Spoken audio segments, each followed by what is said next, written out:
मैं गरीब की तू पेन पाला में को कोई अल्लाह वास्ते नहीं ने मैंने सरकार रियासत दी जुल्म किता पंजाब पुलिस मारे अल्लाह करे उठन मरीज वजन मैंने कार किते ने मैं जीतड़े किथ पाला वञो। अच्छा छा कंदो तू? मारा पुट मीह चरी बकरियां चरींदा भेड़ा ताजा मारे वाट लादी पेनन दे दिया मैं कुराड़ी मां पेन दे दिया मो चरींदा मारा ना चोरी वाला ना चतारी वाला मारा कुछ ना करेंदा ना कोई दुखी करेंदा। वो सरकार का ताजी मदद कई को न मैंने कई न किते मैं दा कुरान चा खड़िया मैंने कोई मदद सरकार न की सरकार में कुछ धिक्के दे कुरान कुछ धिक्के दे मारे काली छोड़िया ने मैं उन्हें सगीर किता पाला अल्लाह करे दंपति में तो कुछ ना हो ने मैं केड़े ये जीतड़े करा।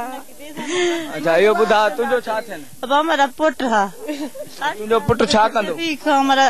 पढ़ाई करंदा हा नवी 8 साल दा बाल हमारा ना जायज मार के तेने खेड़ा खड़ा अतवार दा डी हा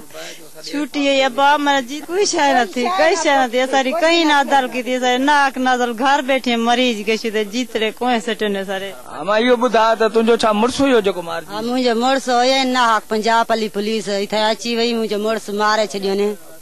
मुझे पर्चा मारे थी वने असल ना कारगन में घर ला बारू घर ते बारू खड़ा छोटे छोटे पारुन चरिंदा खड़ा पंजाब वाली पुलिस इए ना जायज इए को गोली मार छोड़ी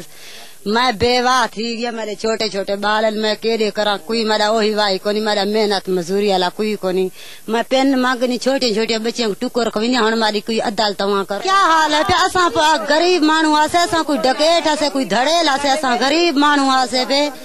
असा दरखास्त दे असा कोई चीज नहीं बनी कई। अच्छा ता असा सरकार का मदद कई असा कई सरकार नहीं मदद की ना कई चीज नहीं की असल ना की